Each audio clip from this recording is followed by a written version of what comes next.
Welcome to okay TV. నేను మీ journalist శ్రావ్య. ముందుగా okay TV ప్రేక్షకులందరికీ నమస్తే. తెలంగాణ రాష్ట్రంలో ఎన్నో అంశాలు జరుగుతూ ఉన్నాయి. ఒక పక్క పంచాయతీ ఎన్నికలు, సర్పంచ్ ఎన్నికలు, మరో పక్క Revanth Reddy Messi football, okay, మరో పక్క హెల్త్ ఇష్యూ, ఇట్లా రకరకాల ఇష్యూస్ జరుగుతా ఉన్నాయి. పబ్లిక్ మాత్రము ఏది జరుగుతాయి ఏంటి, మాకేమైనా ఒరిగింది ఉందా ఇందులో అన్నట్టు తెలంగాణ ప్రజలందరూ కూడా ఆలోచిస్తున్నారు, ఆలోచనలో పడ్డారు. ఇదిలా ఉంటే ఒక పక్క కల్వకుంట్ల కవిత గారు జోరుగా తిరుగుతా ఉన్నారు, ప్రచారం చేస్తా ఉన్నారు. అంటే బిఆర్ఎస్ పార్టీని టార్గెట్ చేస్తూ, ఇక్కడ తను అధికార పార్టీని టార్గెట్ చేయడం కన్నా కూడా బిఆర్ఎస్ పార్టీని ఎక్కువ టార్గెట్ చేస్తుంది. ఎంతసేపు బిఆర్ఎస్ పార్టీ ఉన్నటువంటి నాయకుల్ని ఎక్కువ మాట్లాడుతూ ఉన్నారు అని చెప్పి జోరుగా చాలా మంది మాట్లాడుతూ ఉన్నారు. కీలక నేతలు, సీనియర్ జర్నలిస్టులు అందరూ కూడా ఇదే విషయం ప్రధాన అంశంగా మాట్లాడుతూ ఉన్నారు. సో ఈ అన్ని అంశాలు కూడా మనతో మాట్లాడడానికి మన స్టూడియోలో senior most journalist Ismail Syed గారు అండ్ అలాగే జాగృతిలో కీలక పాత్ర పోషించేటువంటి, అంటే రీసెంట్ గా జాగృతి పార్టీలో జాయిన్ అవడం మాత్రమే కాదు, ఎక్కడ చూసినా కవిత వెంబడి ఆయనే ఉంటున్నారు. సో కవిత గురించి కావచ్చు, జాగృతి పార్టీ గురించి కావచ్చు, తెలంగాణలో ఉన్నటువంటి రకరకాల సమస్యల గురించి కావచ్చు, మనతో మాట్లాడడానికి సీనియర్ జర్నలిస్ట్ ఇస్మాయిల్ సయ్యద్ గారు అండ్ అలాగే జాగృతి పార్టీ నేత ఉన్నారు. మాట్లాడి తెలుసుకుందాం. సార్ నమస్తే అండి. ఎలా ఉన్నారు సార్? చాలా బాగున్నాం. సో చాలా రోజుల తర్వాత మీరు రావడం జరిగింది, బట్ మాకు మాత్రం చాలా క్వశ్చన్స్ అలాగే ఉండిపోయినాయి. మా ఓకే టీవీ ప్రేక్షకులకు మీరు ప్రతిదీ కూడా సమాధానం చెప్పాలి, ఏది అడిగినా తప్పకుండా చాలా నిస్వార్థంగా చెప్తాను, నిజాలు చెప్తాను, వాస్తవాలు చెప్పే ప్రయత్నం చేస్తాను, చాలా నిర్భయంగా కూడా చెప్తాను. అబద్ధాలని ఎట్టి పరిస్థితి సహించను. పక్కా.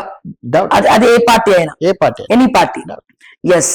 సో ఇప్పుడు మీరు ఒక జర్నలిస్ట్ గా కూర్చున్నారా, ఇక్కడ జాగృతి నేతగా కూర్చున్నారా? నేను ఈ ప్రాంత ఉద్యమకారుడిగా, ఈ ప్రాంత ప్రయోజనాలు కాపాడేటటువంటి ఒక పౌరుడిగా, తర్వాత ఈ ప్రాంతంలో ఉన్నటువంటి అనేక సమస్యలు వెలికి తీసిన జర్నలిస్ట్ గా, ఇవాళ జరుగుతున్నటువంటి రాజకీయాలను నిశితంగా పరిశీలిస్తూ మంచి వైపు నిలబడడానికి ప్రయత్నం చేస్తున్నటువంటి, ఒక భవిష్యత్ రాజకీయాలు నిర్దేశించేటటువంటి ఒక నాయకత్వంలో కీలకంగా ఉన్న వ్యక్తిగా కూర్చున్నాను. అంతే అంటారు. సో అదే కీలక నేతగా ఎక్కడ కూర్చున్నారు ఇప్పుడు? పోయి ఎందుకు జాగృతి పార్టీలో జాయిన్ అయ్యారు అంటున్నారు? అంటే ఇప్పుడు ఈ రాష్ట్రంలో మీకు తెలియంది కాదు, ఇక్కడ రాజకీయాలు మీకు తెలియంది కాదు. తర్వాత ఇప్పటికీ మనం అనేక గుణపాఠాలు కూడా నేర్చుకున్నాం. ప్రజలు చాలా ఆశగా ఈ ప్రాంతంలో తమకు ఫలానా రాజకీయ పార్టీ వస్తే మాకు ప్రయోజనం జరుగుతుందని, లేదంటే ఫలానా నాయకుడి విశ్వసిస్తే మాకు ప్రయోజనం జరుగుతుందని కలలు కానీ ఆశపడి ఎంతో మందిని ఇక్కడ రాజకీయ భిక్ష పెట్టినారు ప్రజలు. కానీ ఆ అధికారంలోకి వచ్చిన వాళ్ళు ప్రజలు ఆశించినటువంటి ఫలితాల వైపు కానీ, లేదంటే ప్రజల కోరికలు తీర్చే విషయంలో కానీ, మరీ ముఖ్యంగా ఈ ప్రాంత అభివృద్ధికి కానీ ప్రయత్నాలు చేసినటువంటి చాలా తక్కువగా ఉన్నాయి. ఈ సందర్భం లోపల గొప్ప గొప్ప నాయకులుగా పేరుపడి విగ్రహాలు నిర్మించుకొని కొంతమంది, అసలు ఇప్పుడు ఈయన బయటకు వస్తే మనిషిగాడు, రేపు వస్తాడు మాపు వస్తాడు అని చెప్పేటటువంటి క్యూరియాసిటీని కలిగించే నాయకులతో పాటు, ఆడంబరాలకు పోతున్నటువంటి ప్రజా సమస్యలు పక్కన పెట్టి మైదానాల వెంట తిరుగుతున్న పెద్ద యుద్ధ క్షేత్రం, ప్రజాక్షేత్రం ఉన్నది. సమస్యల పరిష్కారం కాకుండా అపరిష్కృతంగా వాటిని వదిలిపెట్టి ఏమంటారు, నిమిషాల వ్యవధిలో కంప్లీట్ అయ్యేది కోట్లాది రూపాయలు ఖర్చు పెట్టేటువంటి మైదానాల వైపు ఆరాటపోయేటోళ్ళని వాళ్ళని చూస్తున్నాం. ఈ సందర్భం లోపల మనలాంటి వాళ్ళు ఆలోచించాల్సిందంటే, నిజంగా నికార్సుగా నిబద్ధతగా ఈ ప్రజల వైపు ఎవరు నిలబడతారు, ప్రజల గొంతుకగా ఎవరు ఉంటారని ఆలోచించాలి. ఇప్పుడు ఈ రాష్ట్రంలో ఎవరు అవునన్నా కాదన్నా, మీరు ఒప్పుకున్నా ఒప్పుకోకపోయినా, కవితక్క 19 ఏళ్లుగా ఒక సంస్థను నిర్మించి క్షేత్రస్థాయిలో నిర్మాణం చేపట్టి నిరంతరం ప్రజా సమస్యల కోసం మాట్లాడుకుంటూ ఇవాటికి కూడా అలుపెరగని యోధురాలులాగా నిలబడదు. ఇవాళ అనివార్యంగా ఒక రాజకీయ శక్తిగా ఎదిగేటువంటి సందర్భం వచ్చింది. కాబట్టి ఖచ్చితంగా ఒక ఆశాకిరణంగా ఉంది. అంటే రాజకీయ శక్తిగా ఎదుగుతుందని మీకు మీరే అనుకుంటున్నారా, తెలంగాణ ప్రజలు అనుకుంటున్నారు? 100% ఈ తెలంగాణ ప్రజలు కోరుకుంటున్నారు, విశ్వసిస్తున్నారు, బలంగా ఆహ్వానిస్తున్నారు. అనేక రూపాల్లో అండదండలు అందిస్తా ఉన్నారు, సహకారం అందిస్తా ఉన్నారు. ఇవాళ ఈ రాష్ట్రంలో జనం బాట పేరుతో మేము వెళ్ళిన ప్రతి చోట కూడా ప్రజల నుంచి అనూహ్యమైన స్పందన ఉంది. మీడియాగా మనం కూడా చూస్తా ఉన్నాము. రాజకీయ నాయకులు మాట్లాడితే కొంత అర్థం ఉంటుంది, కానీ మీడియాగా మనం మాట్లాడుతున్నప్పుడు నిజం చెప్పాలి. ఇట్లాగే ఒక ఏరియాకి కవితకి వెళ్తే అక్కడ పబ్లిక్ లేరు, మీరేమనుకుంటారు? అట్లాగే మీ social మీడియాలోనే Kalvakuntla Kavitha official page లోనే ఆ ప్రోగ్రామ్స్ కింద కమెంట్స్ కూడా మీ జాగృతి కార్యకర్తలు గాని కవితక్క గాని చదువుతున్నారా? నేనేమంటున్నానంటే మీరు అడిగిన ప్రశ్నకి మీరు సమాధానం చెప్పాలి. మీరు కట్ చేయకుండా వేయండి, అవసరమైతే తప్పకుండా. ఇదే బిట్ ని కట్ చేసి మీరు వేయండి. తప్పకుండా. వెళ్ళిన తేడా మనుషులు లేరండి. అసలు 100% అబద్ధ ప్రచారం అది. ఆ విజువల్ కును అక్కడ ఉన్నటువంటి మాట్లాడిన వాడికిను సంబంధం లేదు. ఒక కార్యక్రమానికి ఒక దగ్గర నుంచి బయలుదేరి ఇంకో దగ్గరికి వెళ్ళేటప్పుడు ఆ వెళ్లే క్రమంలో ఒక ఫోన్ కాల్ వచ్చింది అక్కడికి. మేమందరం ఉన్నాం, చాలా పెద్ద ఎత్తున జనాలు ఉన్నారు అక్కడ. ఆ ఫోన్ కాల్ వచ్చినప్పుడు అక్కడ ఉన్నటువంటి మీకు చూపిస్తున్నటువంటి దాంట్లో కనపడుతున్నది మాకు సంబంధం లేని వ్యవహారం అది. అక్కడ ఒక దగ్గర ఆగి ఆమె పర్సనల్ మాట్లాడాలి, వ్యక్తిగతంగా మాట్లాడుకోవాల్సి ఉంటుంది. ఒక దగ్గర కార్ ఆపి మమ్మల్ని దించేసి ఫోన్ మాట్లాడుతా ఉన్నది. ఆ సంబంధించిన విజువల్. ఇక మనలో కూడా అత్యుత్సాహ పనులు ఉంటారు, కొంతమంది కోవర్టులు కూడా ఉంటారు, కొంతమంది వాస్తవాల్ని వక్రీకరించే పని అదే పనిగా పెట్టుకున్న వాళ్ళు ఉంటారు. ఒక వాళ్ళ దుష్ట పన్నాగానికి సంబంధించినట్టు పని దాన్ని చూసి చాలా మంది ఇదే అదునుగా చూసి దాన్ని ఒక ఏమంటారు, దాన్ని ఒక విశృంఖలంగా దాన్ని ప్రచారం చేసి క్షుణకానందం పొందినారు. నాకు జాలేసింది అది చూసినప్పుడు. ఇంత కుట్రపూరితం ఉంటారా నిజంగా? ఇప్పుడు జనాలు లేరని లేకపోతే ఆమెకు పట్టు లేదని అంటున్నారు, మరి ఒక ఆడబిడ్డను చూసి ఎందుకు అంత భయపడుతున్నారనడానికి ఇటువంటి తప్పుడు కథనాలు, ఇట్లాంటి తప్పుడు విజువల్స్ చూపించి చేసే ప్రచారం ఉన్నారు. నేను చెప్తున్నా, ఆ కోర్టులు ఎవరో కూడా మేము పసిగట్టినాం. త్వరలో దానికి సంబంధించినటువంటి ఎవరు తెప్పించుకున్నారు, ఎవరి కోర్టుకు మారారు కూడా మేము బయటపెట్టడానికి సిద్ధంగా ఉన్నాం. అయితే ఇప్పుడు ఈ మధ్య కవితక్క ఎక్కువ వార్నింగ్స్ ఇస్తా ఉన్నారు. జనరల్ గా ఒక పార్టీ పెట్టినప్పుడు లేకపోతే పార్టీ పెట్టాలనుకున్నప్పుడు, రీసెంట్ గా ఒక ప్రెస్ మీట్ లో కూడా నేను కాబోయే ముఖ్యమంత్రిని అయితే గనక 10 సంవత్సరాల మీరు ఏమేం చేశారో అన్ని బయట పెడతామని చెప్పి కవితక్క మాట్లాడుతా ఉన్నారు. అంటే అధికారంలో ఉన్న పార్టీ ఏమో కాంగ్రెస్, కానీ జాగృతి టార్గెట్ చేసేదేమో బీఆర్ఎస్ ని. అంటే బీఆర్ఎస్ ని ఓడించడానికే రేవంత్ రెడ్డి కుట్రలో భాగంగా కవితని టార్గెట్ చేస్తున్నాడు. కవిత ఒక్క మాట కూడా రేవంత్ రెడ్డిని అంటలేదు, కాంగ్రెస్ పార్టీని టార్గెట్ చేయట్లేదు. సో దీంతో మీరు ఏకీభవిస్తారా? అసలు ఇది ఈ తెలంగాణ ప్రజలు ప్రతి ఒక్కరు కూడా అనుకుంటున్నారు వాస్తవానికి. ఒక చిన్న లాజిక్ మిస్ అవుతున్నారు. అంటే మీడియా మిస్ అవుతోంది, ఈ ఆరోపించడానికి పనిగా పెట్టుకున్న వాళ్ళు కూడా మిస్ అవుతున్నారు. రాష్ట్రానికి ముఖ్యమంత్రి అయితే తప్పకుండా బండారం బయట పెడతా అనేటటువంటి మాట అక్క చెప్తున్నారు. 100% అది జరిగి తీరుతుంది, దాంట్లో అనుమానం లేదు. రెండవది, ఇక్కడ మీరు మిస్ అవుతున్న లాజిక్ ఏంటంటే, ఈ కాంగ్రెస్ పార్టీకి మేము నిజంగానే వత్తాసో లేకపోతే ఆమె విసిరిన బాణం అని దుష్ప్రచారం చేస్తున్నారు. కాంగ్రెస్ పార్టీ ఉండంగా ముఖ్యమంత్రి అయ్యే అవకాశం లేదు కదా. కానీ ముఖ్యమంత్రి ఎవరి కోసం అవుతా ఉంటాం, ఎందుకంటే దాన్ని ఓడించి ముఖ్యమంత్రి అవుతా ఉంటున్నాం. అవునా కదా? మరి దీన్ని ఎందుకు మిస్ అవుతున్నారు? రెండవది, గతంలో మేము మాట్లాడకపోతే బీఆర్ఎస్ పార్టీలో మీరు ఉన్నారు కదా 10 ఏళ్ళు, ఎందుకు మాట్లాడలేదు అనేది పదే మాట్లాడినారు. ఇవాళ మాకు బీఆర్ఎస్ అయినా, బీజేపీ అయినా, కాంగ్రెస్ పార్టీ అయినా, మరో రాజకీయ పార్టీ అయినా, ప్రజలను వంచిన వాళ్ళందరూ మా ముందు దోషులే. మేము వాళ్ళను దోషులుగానే చూస్తాము. ప్రజా కంటక పాలన అందించిన వాళ్ళందరినీ రేపొద్దున ప్రజా కోర్టులో నిలబెట్టి వీళ్ళు చేసిన అవినీతిని బట్టబయలు చేస్తాం, వీళ్ళు చేసిన అక్రమాలను బయటబయలు చేస్తాం. అయితే ఇక్కడ చాలా మందికి అత్యుత్సాహం కనబడుతుంది తప్ప అర్థం చేసుకునే పరిస్థితి ఎక్కడ కనబడలేదు.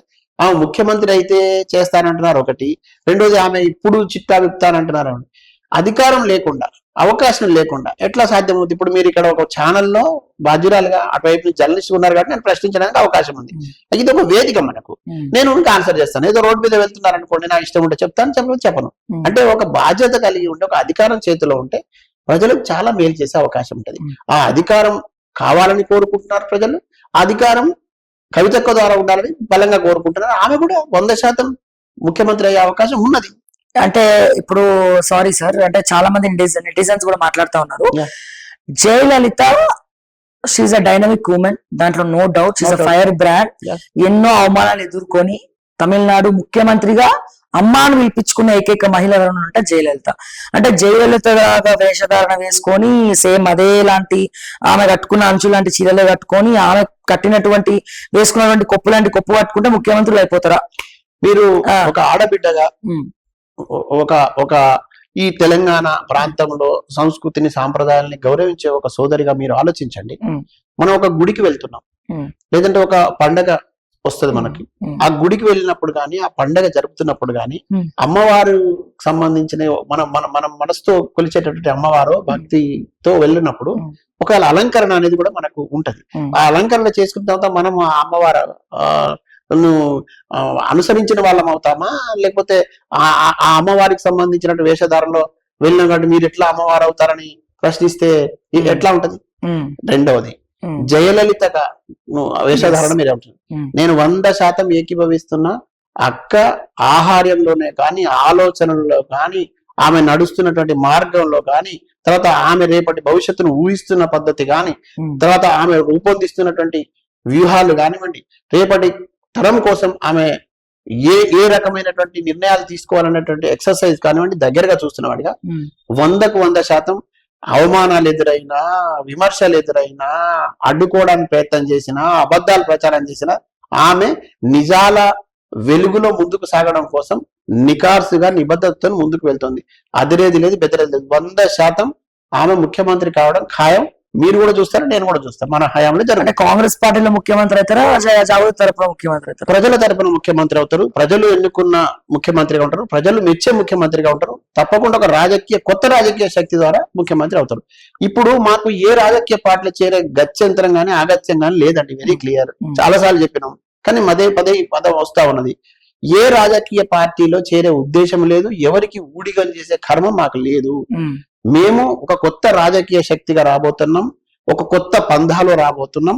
తర్వాత ఒక నూతన శైలిని మేము ఆవిష్కరించబోతున్నాం. తర్వాత ప్రజలు మెచ్చేటటువంటి, ప్రజలు ఇష్టపడేటటువంటి పాలనను మేము అందించబోతున్నాం. 100% మా మేనిఫెస్టో గాని, రేపటి రోజున మా మొత్తం ప్రణాళిక గాని ప్రజలు రూపొందిస్తారు. ఈ రాజకీయ పార్టీలో, లేకపోతే రాజకీయ పార్టీలకు హైకమాండ్ లో, తర్వాత ఇక్కడ ఉన్నటువంటి కొంతమంది ఎవరు అక్కడ ఆ చుట్టూ ఉండే కోటరీలో మా దగ్గర రూపకల్పన చేయవు. క్షేత్ర స్థాయిలో, గ్రామాల్లో, ఒక చెట్టు కింద, ఒక గుడిసె పక్కన, ఒక వీధి చివరన, తర్వాత ఒక సమస్య ఉన్న ఆ ప్రాంతం దగ్గర మా మా కార్యాచరణ, మా ప్రణాళిక సిద్ధమవుతోంది. ఇది చాలా గొప్పగా ఉండబోతుంది. ఒక విప్లవాత్మకమైనటువంటి మార్పు రాజకీయాల్లో రాబోతుంది అనడానికి కవితక్క చేస్తున్న ప్రయాణమే మీకు ఒక ఉదాహరణగానే చెప్పదలుచుకున్నాను. అంటే సార్, ఇప్పుడు కవితని బీఆర్ఎస్ తంతే అంటే ఆస్తి పంచాయతీల్లో కావచ్చు, కేసీఆర్ కి కాదని బయటికి గెంటేస్తే ఏదో తను తప్పించుకోవడానికి కొత్తగా ఒకటి కావాలి కాబట్టి ఇట్లా నడుస్తుంది. అవి పిచ్చి మాటలు, అవగాహన రాహిత్యంతో మాట్లాడే మాటలు. తర్వాత చేతగాని వాళ్ళు అక్కడ కొంతమంది కూర్చొని రోజు వండి వార్చి ఇట్లా ప్రచారంలో పెడితే వాళ్ళ పబ్బం గడుపుకుంటారు. అయిపోయింది, జనం అసలు పట్టించుకోవట్లేదు. గ్రామాల్లో మీరు నేనన్నా కొంచెం ఆలోచించి పేపర్ చూస్తున్నాం, టీవీ చూస్తున్నాం. కానీ చాలా మంది పెద్దవాళ్ళండి, పెద్ద వయసు ముసలి వాళ్ళు, తర్వాత పెద్ద అమ్మలు, అవ్వలు అక్కని దగ్గర తీసుకొని గుండెలకు హత్తుకుంటున్నారు. వాళ్లకు కన్నీళ్లు పెడుతున్నారు. తర్వాత వాళ్ళు దీవెనలు అందిస్తా ఉన్నారు. వాళ్ళకి అర్థమవుతోంది మనకి చాలా మందికి ఎందుకు అంటే వాళ్ళందరూ కూడా కవితని తెలంగాణలో ఉన్నటువంటి బాపు అంటే కేసీఆర్ బిడ్డగా గుర్తుపడతారా? కవిత కేసీఆర్ లేని కవిత ఎవరు అసలు? నేను మీకు కేసీఆర్ లేని కవిత ఎవరు? కేసీఆర్ పేరుతోనే కదా కవిత గానీ, కేటీఆర్ గానీ. అదే మాట చెప్తున్నా. కేసీఆర్ కొంతమంది ప్రచారంలో గట్టిగా ఇది చేస్తా ఉన్నారు. అసలు కేసీఆర్ లేకపోతే కవిత ఎవరు? కేసీఆర్ లేకపోతే కేటీఆర్ ఎవరు? కేసీఆర్ లేకపోతే హరీష్ రావు వాళ్ళు కూడా అంటున్నాం. వీళ్ళెవరు? ఎవరైనా సరే ఇప్పుడు 100% మనం ఏ వారసత్వం నుంచి వచ్చినామో ఆ వారసులుగా నిలబడి చెప్తాం. కానీ ఈ వారసత్వానికి సంబంధించిన మాత్రమే చూపెట్టి రాజకీయాలు చేయాలనే ఆలోచన ఉన్న వాళ్ళు అటువైపు ఉన్నారు.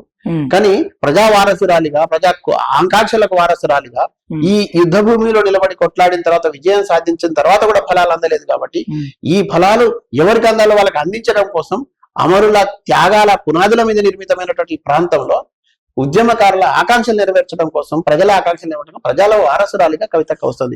ఇప్పుడు నేను మళ్ళీ చెప్తా ఉన్నా. ఇప్పుడు మాకు కేసీఆర్ పేరు చెప్పుకోవాల్సిన మేము బొమ్మనే పెట్టట్లేదు.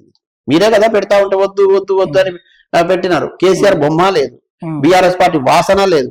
అసలు మాలాంటి వాళ్ళం, అటువైపు దరిచేరని వాళ్ళం అందరం కూడా ఇక్కడ ఎందుకు వస్తున్నామంటే రేపటి తరంలో ఒక కొత్త ఆశాకిరణం. ఆమె స్వశక్తితో ఎదిగిన నాయకురాలు, సొంతగా ఆలోచించగలుగుతుంది, సొంతంగా మాట్లాడగలుగుతుంది.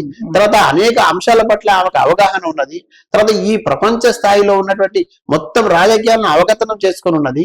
ఈ ప్రాంతంలో ఉన్నటువంటి గ్రామ స్థాయి నుంచి ఈ రాజధాని కేంద్రం దాకా ఎట్లా విధ్వంసం జరిగిందో ఆమె కళ్ళతో చూసింది. ప్రజల నుంచి వేస్తున్న విజ్ఞప్తుల్ని మనసుతో చూస్తోంది. కాబట్టి పరిష్కరించగలిగినటువంటి శక్తి ఆమెలో ఉన్నది. ఆమె మంచి సమూహం కూడా ఆమెతో ఉన్నది. తప్పకుండా జ్ఞానవంతమైన సమాజం ఆ నిర్మాణం కోసం జ్ఞానవంతమైనటువంటి సమూహాన్ని వెంట వేసుకొని ఉన్నది. అట్లాగే ఆస్తులు కూడా ఉన్నాయి వెనకాల. నేను ఎప్పుడు మళ్ళీ చెప్తా ఉన్నా, ఈ సార్ ఒక్క నిమిషం, ఇక్కడ నేను ఒక క్వశ్చన్, ఆస్తులు ఉన్నాయన్న వాళ్ళకి నేను ఒకటే మాట చెప్తాను. అందరికి ఉన్నాయి, కేటీఆర్ కు ఉన్నాయి, హరీష్ రావుకు ఉన్నాయి, సంతోష్ కు ఉన్నాయి, కల్వకుంట్ల కవితకి ఉన్నాయి. ఇవన్నీ కేసీఆర్ హయాంలో 10 సంవత్సరాల కాలంలో వీళ్ళందరూ తెలంగాణ ప్రజల కమిషన్స్ ద్వారా అబద్ధ ప్రచారం, అసూయ అబద్ధాలతో కూడినటువంటి ప్రచారం. నేను మళ్ళీ చెప్తాను, ఒకటే ఒక ఆస్తి, బలమైనటువంటి ఆస్తి, ఆత్మ బలం ఉన్నది తన దగ్గర, ఆత్మ విశ్వాసం ఉన్నది, తర్వాత ప్రజా బలం ఉన్నది, ప్రజల ఆశీస్సులు ఉన్నది. పార్టీ నడపడానికి డబ్బులు ఎక్కడి నుంచి వస్తుంది? నేను ఇప్పుడు మళ్ళీ చెప్తా ఉన్నా, ఇంకా రాజకీయ పార్టీ పెట్టలేదు, ఇంకా రాజకీయ పార్టీ పెట్టలేదు. ఇది నాన్ ప్రాఫిటబుల్ ఎన్జిఓ ఎట్లా నడుస్తుందో, మేము కూడా ఒక సాంస్కృతిక ఉద్యమం నుంచి వచ్చిన వాళ్ళం కాబట్టి ఈ సంస్థ నడుపుతా ఉన్నాం. నేను సహకరిస్తా, మీరు సహకరిస్తారు, ఇంకొకరు సహకరిస్తారు. ఇక్కడ ఒక పెద్ద సమూహం ఉన్నదండి, మా గ్రామ స్థాయి నుంచి నాయకత్వం ఉన్నది. ఎక్కడికక్కడ నాయకులు వాళ్ళు ఓన్ చేసుకుంటా ఉంటారు. దీనికి ఆస్తులు ఎందుకు, అంతస్తులు ఎందుకు, దీనికి ధనం ఎందుకు, మాకుండే ఆడంబరాలు తెలంగాణ ప్రజలకు రాసిస్తారా? 100% ఏదైనా అక్రమ, నేను చెప్తున్నా, మళ్ళీ చెప్తున్నా, అక్రమ ఆస్తి ఉందన్నా, లేదంటే ఏదన్నా అక్రమ మార్గంలో పొందినన్నా, మీరు ఏ క్షణంలో ఎప్పుడు మీరు రమ్మంటారు చెప్పండి, నేనైనా వస్తా, మాట్లాడదాం. తర్వాత ఈ అబద్ధ ప్రచారాలు మనం ఎక్కడో ఒక దగ్గర పోలీస్ స్టాప్ పెట్టాలి. నిజంగానే దమ్ముంటే గవర్నమెంట్ కాంగ్రెస్ ఉంది, 10 ఏళ్ళు మీరే ఉన్నారు, మీకు లొసుగులేంటో తెలుసు కదా, మీరు అది చెప్పొచ్చు, లేదా ఇది చేయొచ్చు. ఆధారాలు ఉంటే బయట పెట్టమంటున్నా. నిరాధారమైన ఆరోపణలు చేస్తే ఇక మీద ఊరుకోమనే హెచ్చరిక కూడా నేను చేసే వాళ్ళకి చెప్తా ఉన్నా. నేను ఎందుకంటే మాకు కూడా ఓపిక ఉన్నంత ఉంది. ప్రజల్ని ఊరికే తక్కువ పట్టిస్తాం, మభ్య పెడతాం, మీరు మాత్రం నోరు ముచ్చుకొని కూర్చొని. ఇప్పుడు మా గ్రామంలో ఉన్న కార్యకర్తలు కూడా గమనిస్తున్నారు. అదే ఆధారాలు మీ ముందుకు తీసుకొస్తే మీరు మాట్లాడాల్సి 100% చెప్తాను. నేనే తీసుకొస్తాను. నేను తప్పకుండా తీసుకురండి, మీరు ఆధారాలు తీసుకురండి, దాన్ని నిజం చేసేటువంటి ప్రయత్నంలో మీరు నిలబడాలి. మళ్ళీ నేను 100% మీరే మాత్రమే కాదు, మీ టీవీ ద్వారా చెప్తున్నా, నిరాధారమైన ఆరోపణలు కాకుండా ఆధారాలతో ఎవరైనా నిజంగానే వచ్చి ఉంటే తప్పకుండా దానికోసం నిలబడడానికి మేము సిద్ధంగా ఉన్నాం. కానీ ఇదే బూచిగా చూపిస్తూ రోజు ప్రచారం చేయడం కాదు. మీరు టైం బౌండ్ పెట్టండి, వారం రోజుల్లో, 10 రోజుల్లో, నెల రోజుల్లో పెట్టండి, టైం బౌండ్ లో తీసుకొచ్చండి, మళ్ళీ తర్వాత మాట్లాడడానికి. ఎందుకు చెప్తున్నాను ఏమంటే, అంటే ప్రతిరోజు ఇది ఒక ఎపిసోడ్ లాగా, ఇది ఒక వ్యవహారం లాగా. ఒకసారి ఒక ఎమ్మెల్యేతో మాట్లాడిస్తారు, ఇంకో నాయకుడితో మాట్లాడిస్తారు. వీళ్ళు మాట్లాడుతూ ఉంటే మేము కౌంటర్లు ఇవ్వాలి, మేము దాన్ని వాళ్ళు బురద చల్లుతా ఉంటే మేము కడుపుతుంది. మాకు అసలు అవసరమే లేదు, అటువంటి ఆలోచన లేదు. నేను మళ్ళీ చెప్తున్నా, అసలు కవితక్క గురించి బయట నుంచి మా అపోహలుండి, బయట నుంచి చూసి మాట్లాడే వాళ్ళ అబద్ధాలు చాలా దూరం పాపం ప్రజల దగ్గరికి వెళ్ళినాయి. వాటన్నిటికి సంబంధించినటువంటి ఆన్సర్ ఏంటంటే, ఆమె ప్రజల్లోకి వెళ్ళేటప్పుడు ఆమె నడవడిక, ఆమె ప్రవర్తన. ఇప్పుడు మీరు ఇన్ని చెప్తున్నారు కదా, నేను స్వయాన కల్వకుంట్ల కవిత గారి ఫేస్బుక్ పేజ్ కింద, తన వీడియోస్ కింద వచ్చే కమెంట్స్ లో, కొన్ని కమెంట్స్ లో రెగ్యులర్ గా వచ్చే కమెంట్, ఒక కమెంట్, 10 సంవత్సరాల నుంచి కవిత ఎక్కడికి పోయింది, 10 సంవత్సరాల గురించి బీసీల గురించి ఎందుకు మాట్లాడారు? 10 సంవత్సరాల గురించి వాళ్ళ గవర్నమెంటే ఉంది, వాళ్ళ నాన్నగారే ఉన్నారు, వాళ్ళనే ఉన్నాడు, ఆమె కూడా ఎంపీ ఉంది, ఆమె కూడా ఎమ్మెల్సీ ఉంది. అప్పుడు మొత్తం సైలెంట్ అయ్యి ఇప్పుడే ఎందుకు మాట్లాడుతుంది? అప్పుడే వాళ్ళ అన్నని ఎందుకు ఎదిరించలే? అప్పుడే హరీష్ రావుని ఎందుకు ఎదిరించలే? అందరిని ఎదిరించింది. ఇవన్నీ క్వశ్చన్స్ ప్రజలు అడుగుతున్నారు. ప్రజలకు కూడా నేనేం చెప్తున్నా అంటే, ప్రజలు చాలా క్లారిటీగా ఉన్నారు, మన వాళ్ళే చాలా కన్ఫ్యూజన్ ఉన్నారు. 10 ఏళ్ల నుంచి ఈమె ప్రశ్నించడం పనిగా పెట్టుకున్నది, 10 ఏళ్ల నుంచి అంతర్యుద్ధం చేస్తుంది కాబట్టి ఏమో ఈమె బయట ఉన్నది. 10 ఏళ్ల నుంచి ఆ ప్రశ్నలు ఎదుర్కొని ఈమె ద్వారా ప్రమాదం అని గ్రహించిన వాళ్ళు ఇప్పుడు అక్కడ ఉన్నారు. 10 ఏళ్ల నుంచి ప్రశ్నించకపోతే ఈమె కూడా అక్కడే ఉండేది కదా. 10 ఏళ్ల నుంచి వీళ్ళని సహించి, వీళ్ళ అక్రమాలని, తర్వాత వీళ్ళు చేసే తప్పుల్ని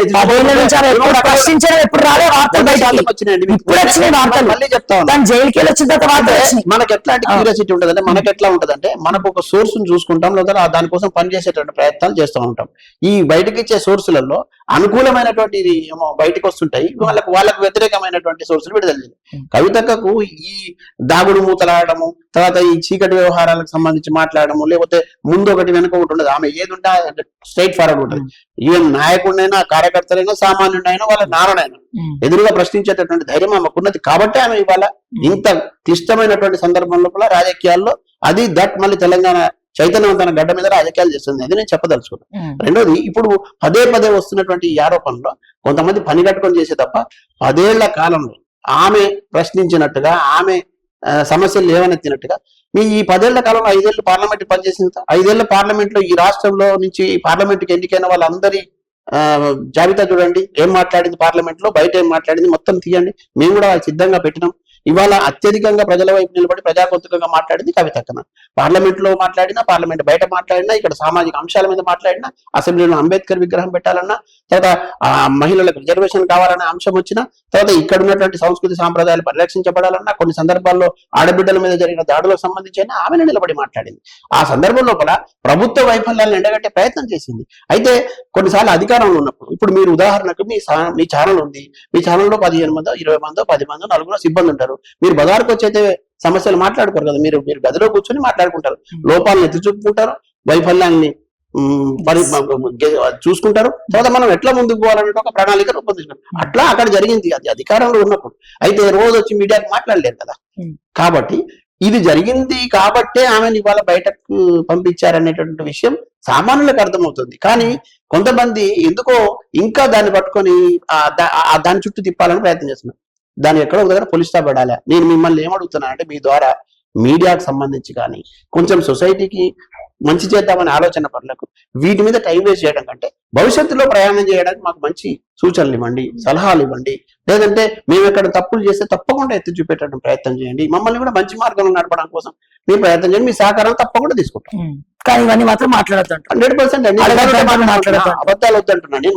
నేను విజ్ఞప్తి చేస్తున్నాను, నిజాలు మాత్రమే మాట్లాడుకుందాం, అబద్ధాల వైపు వెళ్ళొద్దు. కొన్ని ఉంటాయి, సరే ఇప్పుడు రూమర్స్ ఉంటాయి. కవిత కొత్త పార్టీ పెడుతుందా అన్నారు కదా, ఆ పార్టీ పేరేంటేమని తెలిసిందా? అండ్ ఆ పార్టీ వెనకాల కేసీఆర్ ఉన్నాడా, రేవంత్ రెడ్డి ఉన్నాడా? మళ్ళీ మీరే అంటున్నారు ఇప్పటిదాకా. ఇందాక మీరే చాలా మంది డౌట్, ఎందుకంటే నమ్మట్లే. అరే కేసీఆర్ అంత ఈజీగా బిడ్డను దూరం పెడతారా అంటే, ఏదైనా 2027 ఎలక్షన్స్ కోసం ఏమైనా స్ట్రాటజీ అని చెప్పి పెడతారని మీరే అంటున్నారు. టిఆర్ఎస్ నే ఎందుకు విమర్శిస్తున్నారు, కాంగ్రెస్ చెప్పట్లేదు, గుట్టు కాంగ్రెస్ తోని పొత్తు ములాఖత్ అంటున్నారు, మళ్ళీ కాంగ్రెస్ వెళ్తారని మీరే అంటున్నారు. ఇన్ని కన్ఫ్యూజన్లు మన మైండ్ లో పెట్టుకొని మనం ప్రజలకు ఏం స్పష్టత ఇస్తాం? ప్రజలకు చాలా స్పష్టత ఇవ్వాల్సిన అవసరం ఏముంది ఉందంటే, ఆమె రాజకీయాలకు సంబంధించి కంటే కూడా ప్రజా శ్రేయస్సు ప్రధానంగా భావించి కవితక్క ముందుకు సాగుతుంది. కవితక్క ముఖ్యమంత్రి కావాలనేటటువంటి ఆకాంక్ష ప్రజల నుంచి వస్తే తప్పకుండా ఆకాంక్షలు గౌరవించి నేను ముఖ్యమంత్రి అయితేనే పరిష్కారం అయితే అనుకుంటే తప్పకుండా అవుతాననేటువంటి ఆ కోరిక ఆమెకు ఉండవచ్చు, అట్లా వెలబుచ్చుండొచ్చు. కానీ ఇవాళ దాన్ని దగ్గర దాకా తీసుకుపోవాల్సిన బాధ్యత ఇక్కడ ఉన్నటువంటి చైతన్యవంతమైనటువంటి సమూహాలదే. ఆ పని జరుగుతా ఉన్నది, దాంట్లో వెళ్తా ఉన్నది. కానీ ఇప్పుడు వాళ్ళ వైపు నడుస్తుందా, వీళ్ళ వైపు నడుస్తుంది, ప్రజల వైపు నడుస్తుంది, ప్రజల చెప్పు చేతుల్లో ఉంటది, ప్రజల ప్రయోజనాలు కాపాడడం కోసం ఉంటది, ప్రజా శ్రేయస్సు కోసం ముందుకు సాగుతుంది. మెజారిటీ ప్రజలు ఏ నిర్ణయం తీసుకుంటే ఆ నిర్ణయానికి కట్టుబడి ఉంటుంది. That's all. అంతే అంటారు. ఇంకా అంతకుమించి ఏం లేదంటారు. జైలుకి వచ్చిన వాళ్ళందరూ ముఖ్యమంత్రులు అవుతున్నారు, సో మేము కూడా అవ్వచ్చేమో. నేనేమంటానంటే ఈ సెటారికల్ గా బాగుంటాయి, విమర్శించడానికి బాగుంటాయి, లేకపోతే క్రిటిసైజ్ చేయడానికి బాగుంటాయి. జీవితం చాలా అనుభవిస్తే తెలుస్తుంది. ఆ అనుభవించిన వాళ్ళకి ఆ బాధ, ఆ పెయిన్ ఉంటది. మనం ఆ కోణం నుంచి మనం ఆలోచించాలంటే కూడా మనకు కూడా కొంత సమయం రావాలి. నేనేమంటున్నానంటే, మాట్లాడడం చాలా తేలిక, ఎవరైనా మీరైనా నేనైనా మాట్లాడడం చాలా తేలిక, అనుభవిస్తే తెలుస్తుంది. జైలుకి వెళ్ళడం సరదా కాదు కదా. రెండోది, రాజకీయాల్లో ఉన్నప్పుడు చాలా సందర్భాల్లో చాలా మంది జైలుకి వెళ్ళారు. కాకపోతే ఒక్కొక్కరు ఒక్కొక్క పద్ధతిలో ఒక్కొక్క ఇష్యూలు వెళ్ళారు. కొన్నిసార్లు నిందలన్నీ కూడా మోపబడతాయి, కానీ అవి రుజువు అయిన తర్వాత మాత్రమే దోష నిర్దోష అని తెలుస్తాయి. కానీ నిందలు పట్టుకొని దోషిగా చిత్రీకరించి ఇదే ఆమె పనిగా పెట్టుకుని పరమాది ఉన్నట్టు అని మాట్లాడు. నేను అంటే మీరు ఎదురుగా ఉన్నారు కాబట్టి కొన్ని పదాలు మాట్లాడకూడదని నేను ఆలోచిస్తున్నాను. కానీ కొన్ని సందర్భాల్లో మన ఇంట్లో ఒక ఆడపడుచుకు ఇబ్బంది జరిగిందండి, నా కళ్ళ ముందే మీ మీద ఏదన్నా దాడి జరుగుతుంది, మిమ్మల్ని ఎవరన్నా పరుష పదజాలంతో మాట్లాడి నేనేం చేస్తా? మాట్లాడుతూ ఊరుకుంటానా? చెప్పు తీసుకొని కొడతాడు. అది మాకు రగులుతా ఉండండి. ఇక నేను మాట్లాడకూడదని ఆలోచిస్తున్నాను. ఇట్లా పిచ్చి పిచ్చిగా చాలా మంది మాట్లాడి, అరే ఆడబిడ్డ. రెండోది, ఆడబిడ్డని సానుభూతి ఎందుకు పొందుతారంటారు, మరి ఇంటి పేరు పొందొద్దని అంటారు. ఆ రక్తంతో ఉన్న ఆమె వారసురాలు కాకపోతే ఎవరవుతారు? రెండోది, మళ్ళీ వీళ్ళందరూ పెద్ద పెద్ద ప్రజాప్రతినిధులు రాజకీయాల్లో ఉన్నా ఉంటారు, రాజ్యాంగాన్ని గౌరవిస్తారు. ఇదా గౌరవించే పద్ధతి? ఇట్లానేనా దుష్ప్రచారం చేసేది? ఇప్పుడు ఆమె మోపబడినటువంటి నిందకు సంబంధించి ఆమె శిక్షకు ఏమంటారు, నీలాప నిందలు మోసి సంబంధం లేకపోయినా శిక్ష అనుభవించి వచ్చింది. మీకు మానసికంగా ఆమెను క్షోభ పెడతారు, ఆర్థికంగా నష్టపరిచే ప్రయత్నం చేస్తారు, ఆమె వ్యక్తిగతంగా ఉన్న జీవితాన్ని ఆటాడుకునే ప్రయత్నం చేస్తారు, ఆమె ప్రజల్లోకి వెళ్తే దాన్ని పలచన చేసే ప్రయత్నం చేస్తారు. నిజాలు కళ్ళ ముందు కనపడతా ఉంటే కూడా మళ్ళీ దాన్ని వక్రీకరించే ప్రయత్నం చేస్తారు. వీటన్నిటి తిప్పికొట్టాలంటే మా దగ్గర ఒకటే ఒక మార్గం ఉంది, ప్రజల మధ్యలో ఉండడం, ప్రజల ఆలోచనలు అనుగుణంగా ముందుకు సాగడం, ప్రజా సమస్యల పరిష్కారం కోసం మా వంతు ప్రయత్నం చేయడం, రేపు ప్రజల నిర్ణయం మేరకు ముందుకు సాగడం. మీరు రాజకీయ పార్టీ అని నిన్న కూడా నెటిజన్లు పెద్ద ఎత్తున రెస్పాండ్ అయినారు. ఉమ్. మీరు ఆస్క్ కవిత అనేదో కవిత అన్ని వచ్చినది. మెజారిటీ వాళ్ళు ప్రశ్నలు అడిగినారు. ఎస్, తప్పకుండా మేము ప్రజాక్షేత్రంలో నిలబడడం సిద్ధపడతా ఉన్నాం. మేము ఆ రకమైనటువంటి మార్గంలో ముందుకు సాగుతాం. వచ్చే ఎన్నికల్లో, సాధారణ ఎన్నికల్లో తప్పకుండా మేము ఉంటామనేటువంటి విషయాన్ని అక్క స్పష్టం చేసినారు. జెండా ఏం పెడతారు, పేరు ఏం పెడతారు అంటే నిన్ననే కదా ప్రజలందరూ ఇంకా చాలా సమయం ఉంది. ఫిబ్రవరి 13 దాకా మేము జనం పాటలు ఉంటాం. మేము మొత్తం మీరు చాలా అందరూ ఆశ్చర్యపోతారు, విస్తుపోతారు కూడా. మా రూపకల్పన గ్రామాల్లో జరుగుతుంది, మా రూపకల్పన గల్లీల్లో జరుగుతుంది. మా ఆలోచనలన్నీ అక్కడి నుంచి క్రోడీకరించి తెస్తున్నాం. మేము పైనుంచి రుద్దబడడం లేదు. మేము అరకదున్ని రైతన్న దగ్గర నుంచి, కూలి చేసే కూలన్న దగ్గర నుంచి, చెమట చిందించేటటువంటి శ్రామికుడి దగ్గర నుంచి, తర్వాత కార్ఖానాల్లో మగే కార్మికుడి దగ్గర నుంచి, తర్వాత మేధస్సును పదును పెట్టేటటువంటి మేధావుల దగ్గర నుంచి, తర్వాత ఉద్యమాల మొత్తం చైతన్యవంత ఉద్యమాలు నడిపినటువంటి వాళ్ళ సారం నుంచి తీసుకొని రేపు మా ప్రణాళిక సిద్ధం చేసుకోబోతున్నాం. ఇప్పటి వరకు ఈ దేశ చరిత్రలో ఎవరు కూడా అటువంటి ప్రయత్నం జరగలేదు, అట్లా జరగలేదు. అంత కొత్త పదాలు వస్తున్నాం. మాకు ఇటువంటి ప్రశ్నలు రావడము, ఈ విమర్శలు రావడము, ఈ రకమైన అసహనాన్ని గురి చేసేటువంటి ప్రయత్నాలు చేయడం జరుగుతా ఉన్నాయి. మేము మాత్రం మా గమ్యం, మా లక్ష్యం ఖచ్చితంగా రేపటి భవిష్యత్తు కోసం, రేపటి తరాల కోసం కొత్త రాజకీయ శక్తిని తీసుకురావాలి, కొత్త పందాల రాజకీయాలు నడవాలి అనేది మా బలమైన కోరిక. కాబట్టి మాకు ఇవన్నీ వినపడుతుంటాయి. కొన్ని అక్కడక్కడ దుర్మార్గులు కనపడుతుంటారు. కానీ మేము వాటిని చూసి ఆగిపోవడము, ఇవి విని ఆగిపోవడం ఉండదు. మేము మాట్లాడడం మొదలు పెట్టినాం, తప్పకుండా ప్రతిఘటిస్తాం. తర్వాత నిజాలకు సంబంధించిన విషయాల్లో వస్తాం. ధైర్యంగా ఒక మాట మళ్ళీ చెప్తా ఉన్నాం. మా నాయకత్వం నుంచి నాతో సహా ఎవరైనా ఎక్కడైనా అవినీతికి పాల్పడితే, లేకపోతే అక్రమాలకు పాల్పడితే తప్పకుండా ఆధారాలు ఉంటాయి. వాటిని ఎదుర్కోవడానికి కానీ, దాని మీద చర్యలకు పోవడానికి కానీ మేము సిద్ధంగా ఉన్నాం. ఇది నేను చెప్పదలుచు. Okay sir. అండ్ ఫైనల్ గా సార్, మన అంటే రేవంత్ రెడ్డి విషయానికి వస్తే, ఈ ఫుట్బాల్ మ్యాచ్, మెస్సీతో ఫుట్బాల్ ఆడడానికి 200 కోట్లు ఖర్చు అయినాయి. టీపీసీసీ ప్రెసిడెంట్ అంటాడు ఇది ప్రైవేట్ ప్రోగ్రామ్ అంటాడు. కానీ ఒక ప్రైవేట్ ప్రోగ్రామ్ కి రాహుల్ గాంధీ వస్తాడు, రేవంత్ రెడ్డి అన్నదమ్ములు వాళ్ళ పిల్లలే ఉంటారు టీ షర్ట్స్ వేసుకొని, ఆఖరికి వాళ్ళు మనవాడితో కూడా ఫుట్బాల్ ఆడిస్తారు. సో ఏ రకంగా చూస్తారు? ఇది హిట్టా, ఫ్లాపా? మళ్ళీ ఎవరో బాల్ తీసుకొస్తే దాన్ని రేవంత్ రెడ్డి రెడీగా పెడితే దాన్ని తంతాడు. అయితే ఇదంతా మొత్తం ఎపిసోడ్ అత్యంత దురదృష్టకరం అండి. ఇది విచారకరం. ఈ తెలంగాణ ప్రజలు చేసుకున్నటువంటి ఒక ఏమంటారు, ఒక దురదృష్టకరమైనటువంటి సందర్భంగానే చూస్తా. వీళ్ళని ముఖ్యమంత్రి చేయడము, ఇప్పుడు ఈ ప్రభుత్వం తీసుకురావడము, ఈ చర్య ద్వారా, ఈ ఒక్క చర్య మాత్రం యావత్ ప్రజల్లో తీవ్రమైనటువంటి వ్యతిరేకత ఉన్నది, అసహనం ఉన్నది ఈ సంఘటన పట్ల. ఎన్ని కోట్లు ఖర్చు పెట్టారు, తర్వాత ఎంత ప్రజాధనం దుర్వినియోగం చేశారనేది లెక్కల పరంగా పక్కన పెడితే, మొత్తంగా ప్రజా దుర్వినియోగం మాత్రం పెద్ద ఎత్తున దుర్వినియోగం అయింది. ప్రజాధనం ఎవడబ్బా సొత్తు అండి ఇది. ఇది గ్రామీణ ప్రాంతం నుంచి అనేక సమస్యలతో కుట్టుమిట్టాడుతున్న వాళ్ళ ఆరోగ్యం పట్టదు. గ్రామీణ ప్రాంతాల్లో పాఠశాల పట్టదు. హైదరాబాద్ లాంటి విశ్వనగరం అని చెప్తున్న ఇక్కడ ట్రాఫిక్ సమస్య పట్టదు. తర్వాత ఇక్కడికి వచ్చేటటువంటి ఆసుపత్రికి వచ్చేటటువంటి వాళ్ళకి సంబంధించిన అడ్డగోలుకు ఫీజులు చేసి ప్రాణాలతో చెలగాట మాడుతున్నటువంటి వైద్యం మాఫియా మీకు పట్టదు. తర్వాత ఈడ రోడ్ల దుస్థితిని మీకు పట్టదు. ఒక్క వర్షం వస్తే మునిగిపోయేటటువంటి పరిస్థితులు ఉంటే అవి మీకు పట్టవు. అప్పులు ఉన్నాయని మీరే చెప్తారు, చెప్పులు దొంగల్లాగా చూస్తున్నారని చెప్తారు. ఇప్పుడు ఈ ఎవడబ్బ సొత్తని ఎక్కడి నుంచని ఈ డబ్బులు తెచ్చారు? ఏ అప్పుల నుంచి దీన్ని తీశారు? ఇప్పుడు రెండవది, మెస్సీ అనేటువంటి ఆటగాడికి సంబంధించి, ఆయనకు సంబంధించిన క్రీడా స్ఫూర్తిని కానీ, ఆయన నైపుణ్యం మీద కానీ, ఆయన శక్తి సామర్థ్యాలు మనకేమి అభ్యంతరం లేదు. ఒక క్రీడాకారుని తప్పకుండా అభినందించాల్సిందే. అవసరమైతే మన దగ్గరకు వచ్చినప్పుడు ఖచ్చితంగా స్వాగతించి, మన దగ్గర ఒక సంస్కృతి ఉంది, గౌరవించడం చెప్పాల్సిందే. కానీ ఇంత ఆడంబరం చేసి ఒక ఈవెంట్ లాగా దాన్ని ఒక బ్రాండింగ్ కోసం ప్రయత్నం చేసి, నేనేమంటున్నా అంటే రేవంత్ రెడ్డి గారికి కానీ, ఈ ప్రభుత్వానికి కానీ, లేకపోతే ఈ చర్య చూసి చప్పట్లు కొట్టి సంతోషపడే వాళ్ళకి ఏం చెప్తున్నా అంటే, ఇది చాలా సిగ్గుమాలిన చర్య. ఇది చాలా దురదృష్టకరము. ఇది మన బ్రాండింగ్ కు ఉపయోగపడేది కాదు. ఇది మన దగ్గర ఉన్నటువంటి అసమర్థ పాలన, తర్వాత ఈ ప్రజాధనంతో తన సొంత ఏమంటారు దాన్ని ప్రాపకాన్ని పెంచుకోవడం కోసం కొంతమంది వ్యక్తులు చేసినటువంటి పనిగా దీన్ని చూస్తా ఉన్నారు. ఇప్పుడున్నటువంటి తెలంగాణ ప్రజలారా, ఇటువంటి చర్యలను మనం ఖండించకపోతే, ఇటువంటి వాటికి సంబంధించిన ధనాన్ని మనం మళ్ళీ రాబట్టుకోకపోతే, ఇటువంటి అప్పుడు చేసినటువంటి దుశ్చర్యలను చూసి కూడా మనం మారకపోతే, ఇంకా వీళ్ళ తాతలు వస్తారు, వీళ్ళని తలదన్నే వాళ్ళు వచ్చే అవకాశం ఉంటుంది.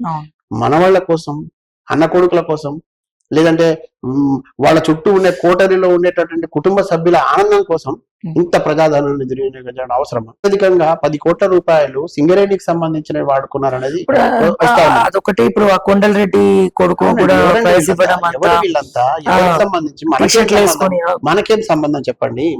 మనకేం సంబంధం? మన సమూహంలో ఉన్నటువంటి ఈ ప్రాంతంలో ఉన్నటువంటి అనేక మంది పేద బిడ్డలు ఈ కోరంటి దగ్గర మన ఏమంటారు మన చిన్న ఆసుపత్రుల దగ్గర ప్రభుత్వ ఆసుపత్రుల దగ్గర వైద్యం అందక కనీసం గుక్కెడు పాలు సమయానికి ఇవ్వలేక సూది మందులు లేక చచ్చిపోతా ఉంటే అక్కడ పక్కన ఉంటే వాళ్ళని స్ట్రెచర్ల మీద తిరుగుతుంటే ఈయనేమో సూట్ అవేసుకొని తిరుగుతున్నాడు. ఇది ఎంత సిగ్గుమాలిన పని అని నిజంగా చెప్పాలంటే ఆ విజువల్స్ అవి మనం చూసినప్పుడు చాలా బాధ కలుగుతా ఉన్నది. ఇవాళకి కూడా చిన్నపిల్లల ఆసుపత్రుల దగ్గర నుంచి పెద్ద ఆసుపత్రులని పేరుపడ్డ దగ్గర వైద్య సేవలకు సంబంధించి పడిగాపులు కాస్తా ఉన్నారు, బారులు తీరుతా ఉన్నారు. గ్రామాల నుంచి వచ్చి చాలా మంది ఫోన్లు చేస్తే మనం కూడా కొన్ని సందర్భాల్లో సహాయం చేయలేకపోతున్నాం, గుండె తరుక్కుపోయేటాడు. వీటి మీద దృష్టి పెట్టండి మహాప్రభు. ఇప్పుడు వేలాది కోట్లు 100ల కోట్లు తీసుకొచ్చి ఒక క్రీడాకారుని తీసుకొచ్చి ఆయన ముందు మీరు బంతి ఆడితే మాకేమైంది? ఈ బంతి ఆట ఓట్లప్పుడు జనం గట్టిగా బంతి ఆట ఆడితే ఎక్కడికో పోతాం మనం. ఇవన్నీ చూస్తా ఉన్నారు.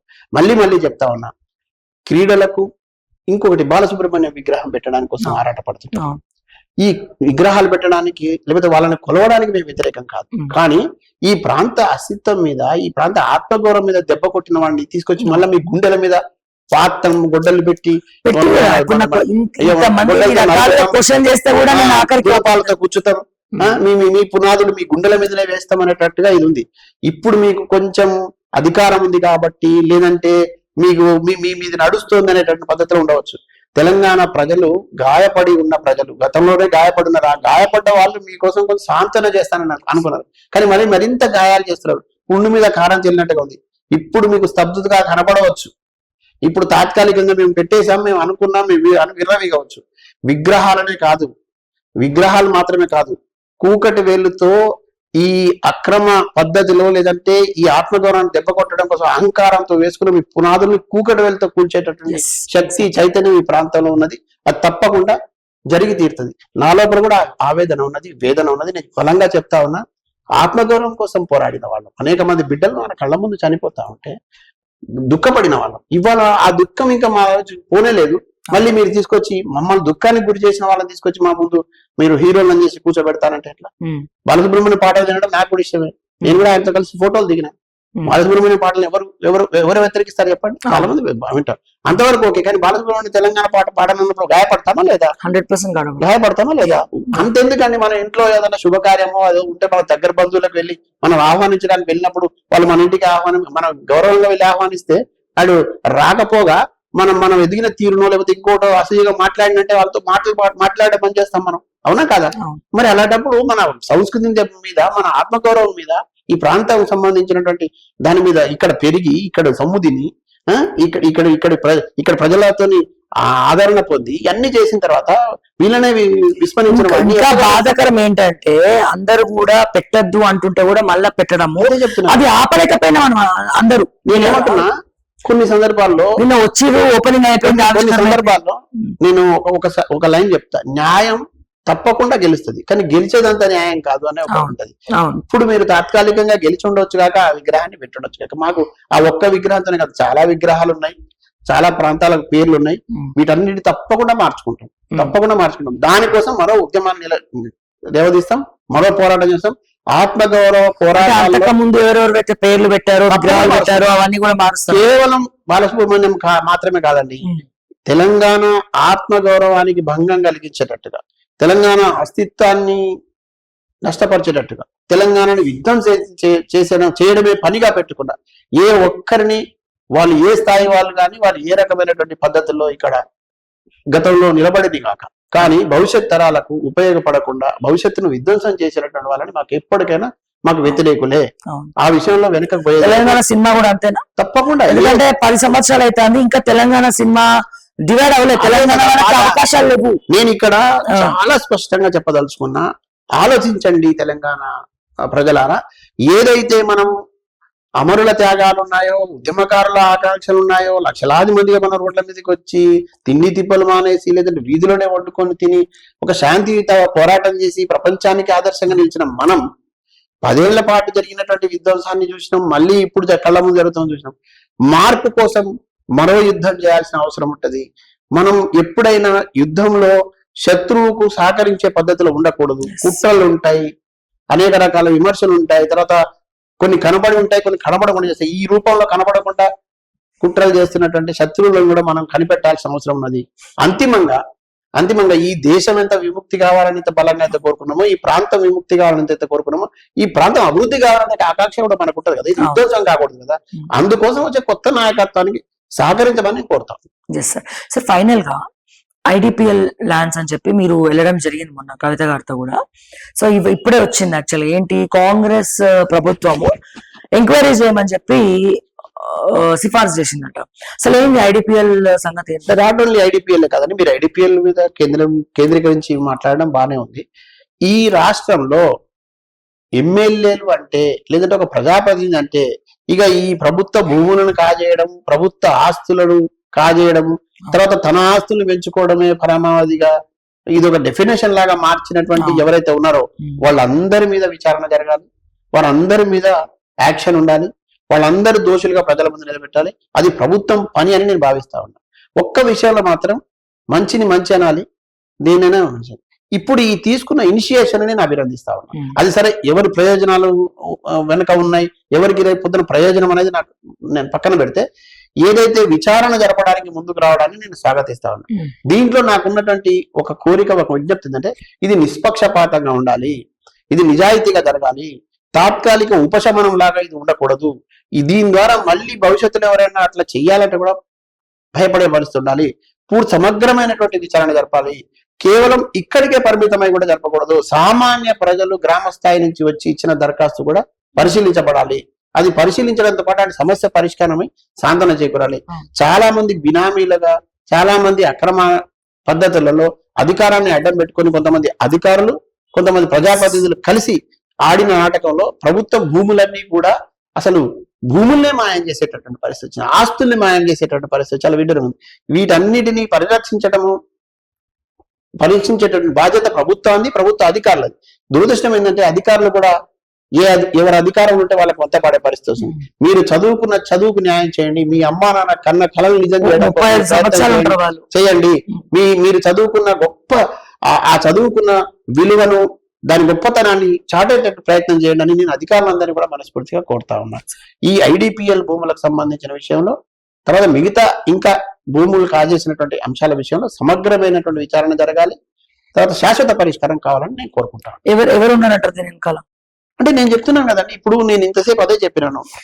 ఎక్కడ అధికారం ఉంటే, ఎవరి చేతిలో అధికారం ఉంటే వాళ్ళ చేతిలో ఒక మాఫియా రెడీ అవుతుంది. ఆ మాఫియాను అడ్డు పెట్టుకొని సామాన్యుల మీద చేస్తున్నారు. నాకు రాత్రి కొన్ని విజువల్స్ వచ్చినాయండి, అంటే నేను ఇంకా సమగ్రంగా దాన్ని చూడలేదు. ఒక ప్రాంతం జగద్గుట్ట దగ్గర ఒక ప్రాంతం నుంచి కొన్ని వీడియోలు వచ్చినాయి. ఒక మహిళల సమూహము మొహాలకు గుడ్డ కట్టుకొని ఒక సమూహం ఉంది, పురుషుల సమూహం మొహాలకు గుడ్డ కట్టుకొని ఒక సమూహం ఉంది, ఇంకొక సమూహం మీద వచ్చి దాడి చేస్తున్నట్టున్నారు.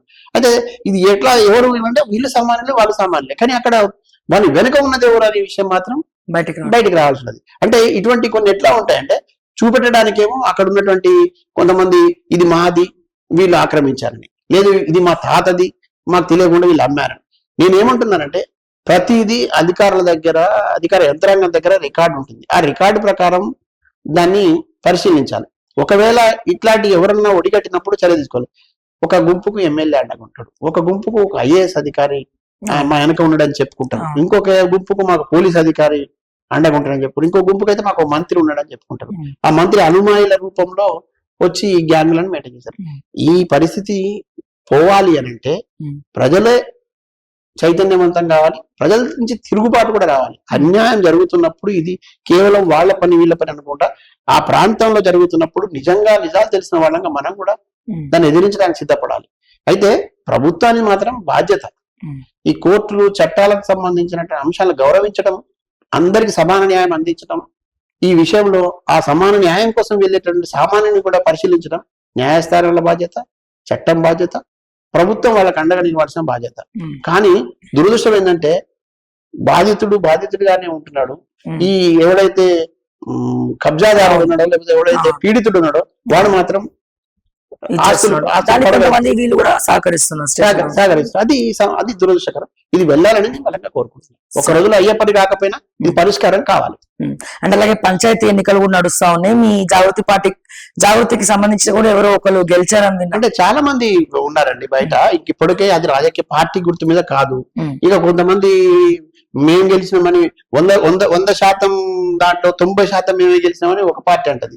మళ్ళీ 90% పైగా మేము గెలిచినామని ఇంకొక పార్టీ చెప్తున్నది. నిజానికి ఆ పార్టీలకు గుర్తులే లేవు. ఉమ్, ఇప్పుడు నేను మీరు ఉన్నాము, ఊరికి వెళ్ళాము. ఆ ఊళ్ళో ఎవరైతే మనకు ఆ ప్రజలకు అందుబాటులో ఉంటారో పార్టీకి ఎట్లాగే మద్దతు పలికేవారు. ఆ పార్టీలకు ఎవడో ఒకటి మద్దతు తప్పకుండా పలుకుతారు. కానీ ఏ పార్టీ గుర్తులేదు అక్కడ.